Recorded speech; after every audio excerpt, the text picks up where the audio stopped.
जी माशाल्लाह ईद कुर्बान आ चुकी है चंद दिनों के बाद। तो हमारे पास ये कुछ कुर्बानी के बकरे और छतरे और बछड़े आए हैं, तो हम देखते हैं, इनसे मिलते हैं और इनकी जो है आवाज़ें सुनते हैं।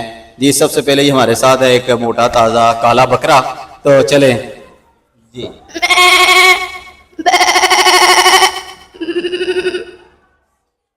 देखा हमारा काला बकरा बिल्कुल तैयार है ईद के लिए, कहता है मैं बहुत खुश हूँ।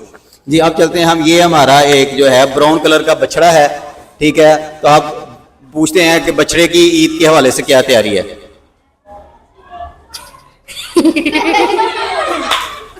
सारिया कौन दिवालियां